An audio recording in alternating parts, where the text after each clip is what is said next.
Sir आप लोग फिर से विश्व भारती जन सेवा संस्थान के बैनर तले आज सब इकट्ठा हुए, क्या किन मुद्दों को लेकर आप लोग फिर से बैठे हैं आज?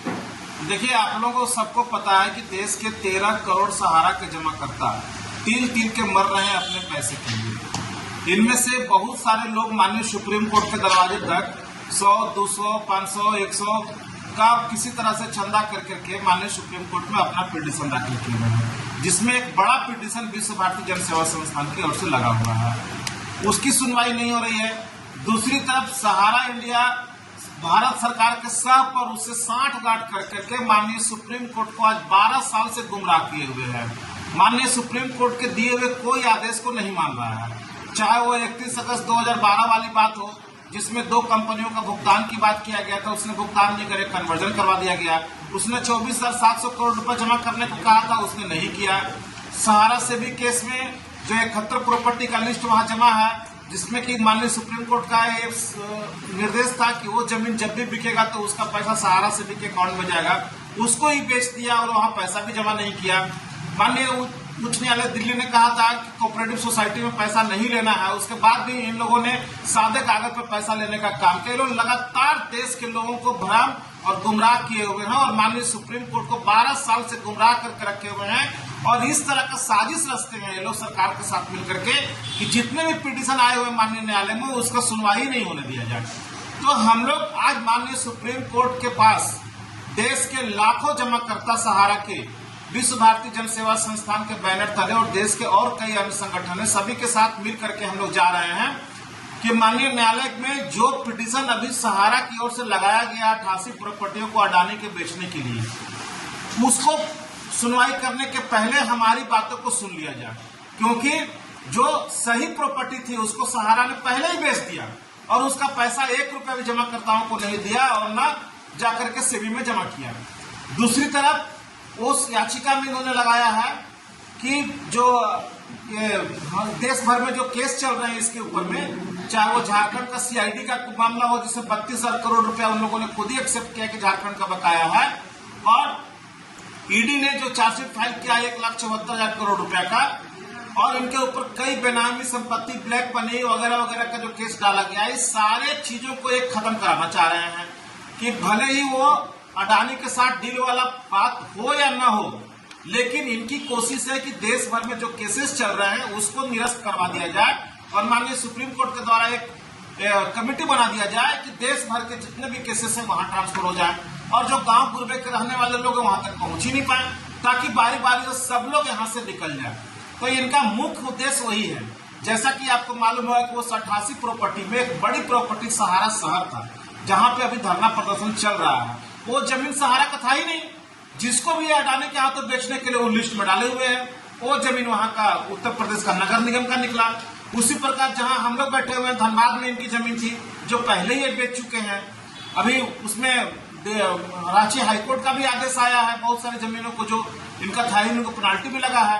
बोकारो की जमीन पहले ही बेच चुके हैं, आसनसोल की जमीन पहले ही बेच चुके हैं। तो एक जमीन को बेचा हुआ जमीन को सहारा इंडिया कितना बार बेचेगा? एक नटवर डाल है क्या कि इस देश का एक ही संपत्ति को 25 बार बेचा जाए, जो उसका है ही नहीं उसको बेचा जाए। और ये जो आईए लगाया गया है माननीय सुप्रीम कोर्ट में, इस आईए के आड़ में भी गुमराह करने के लिए लोग कोशिश कर रहे हैं। किसी भी तरह से डील हो या ना हो, सहारा के निवेशकों को पैसा मिले या ना मिले, लेकिन जो इनके ऊपर केस है वो कम से कम निरस्त हो जाए, ये हम लोग बर्दाश्त नहीं कर सकते हैं। इसीलिए हम लोग पूरे देश के लोग ने मन बनाया है कि माननीय सुप्रीम कोर्ट के सामने हम लोग खड़े होकर के हम माननीय सुप्रीम कोर्ट का सम्मान करते हैं, अपने जजों को सर आंखों पर बिठाते हैं। भगवान के बाद उन्हीं का दर्जा है इस देश में न्याय देने के लिए, हम उनको बहुत कद्र करते हैं। लेकिन क्या हम अपनी बात उनके तक पहुंचाने के लिए, जब मेरी बात नहीं पहुंच रही है तो उनको अपनी बात को सुनाने के लिए हम लोग उनसे निवेदन करने के लिए, प्रार्थना करने के लिए, हाथ जोड़ के विनती करने के लिए वहां उनके दहलीज पर जाना चाहते हैं। यह सुप्रीम कोर्ट उनके सुनने के पहले, सहारा वालों के सुनने के पहले हम पीड़ितों की बात सुन लो, क्योंकि देश के 13 करोड़ हम लोग बहुत तकलीफ में हैं। हम में से कई सारे लोग जमाकर्ता 10,000 से ज्यादा लोग आत्महत्या कर चुके हैं। हमारी कई बहन बेटियों की शादी नहीं हो रही है। हमारे बुजुर्ग, रिटायर्ड सेना के आदमी, पुलिस के आदमी वगैरह वगैरह का MIS में करोड़ों करोड़ रुपया जमा है।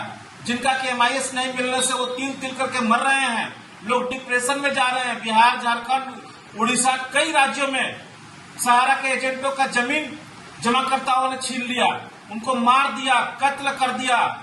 बहुत सारे ऐसे लोग लिख करके गए हैं कि आज मैं आत्महत्या कर रहा हूं तो सहारा की वजह से कर रहा हूं। तो इतना देश भर में त्राहिमाम मचा हुआ है और उसके बाद भी हमारे केस को सुना नहीं जा रहा है। माननीय सुप्रीम कोर्ट संज्ञान भी नहीं ले रहा है और जो केस लगा वो उसके ऊपर भी सुनवाई भी नहीं कर रहा है। दूसरी तरफ सहारा इंडिया भारत सरकार के साथ साजिश करके जब जा रहा है सेबी किट में जो पैसा रखा हुआ है, जब चाहता है 5,000 करोड़ रुपया सहारा रिफंड पोर्टल पर डलवा दे रहा है, जबकि वो पैसा उसका था ही नहीं। वो पैसा डिवेंचर होल्डर का था जिसको कोऑपरेटिव सोसाइटी में भुगतान दिया जा रहा है। अगर देना ही था तो जो 25,000 करोड़ रुपया रखा हुआ था पूरा का पूरा पैसा दे दिया जाता। देश भर में जो सहारा की संपत्ति जहां हमारा पैसा लगा हुआ है उन सारी संपत्तियों को बेच करके एक जगह पैसा ही दे देता और सिंगल विंडो सिस्टम बना देता जिसमें कि सहारा के जितने भी डिपोजिटर हैं वो पोर्टल के माध्यम से एक ही जगह आ जाए, चाहे वो क्यूसोक हो, फाइनेंशियल हो, चाहे जो भी हो, और इतना पैसा वहां डाल दिया जाए कि वो पैसा जो भी लोग आवे उनको विथ ब्याज वहीं से भुगतान हो जाए। तो वैसा क्यों नहीं किया जा रहा है? पाई 10,000, 20,000, 50,000 के चक्कर में क्या इस जीवन में हम लोग पैसा लेंगे? नहीं ले पाएंगे। तो इसीलिए माननीय सुप्रीम कोर्ट को जगाने के लिए, अपनी बातों को वहां तक पहुंचाने के लिए ही हम वहां जा रहे हैं। हमारा उद्देश्य बिल्कुल पाक है, क्योंकि आप जानते होंगे कि सहकारिता मंत्री माननीय अमित शाह जी लगातार झूठ बोलते हैं। उत्तर प्रदेश में कुशीनगर उन्होंने कह दिया सहारा स्कीम का जिम्मेवार अखिलेश यादव है। यहाँ आए झारखंड में तो सहारा का भुगतान नहीं होने की जिम्मेवारी माननीय मुख्यमंत्री हेमंत सोरेन पर डाल दिया। क्या इस बार वो बिहार में जाकर के बात कहेंगे कि बिहार के लोगों का भुगतान नहीं हुआ तो उसके जिम्मेवार नीतीश कुमार है? ये तो नहीं कह पाएंगे। और बार बार सहकारिता मंत्री जी झूठ बोल रहे हैं कि पोर्टल पर जो क्लेम आएगा उसको हम 45 दिन में दे देंगे, जबकि इनकी इतनी भी क्षमता नहीं थी कि लगभग 5 करोड़ लोग वहां जो क्लेम किए हैं उनमें से 99% लोगों को त्रुटि बना करके डिफेंस से निकाल कर क्लेम रिजेक्ट कर दिया गया। क्या डिपोजिटर ही नहीं हो?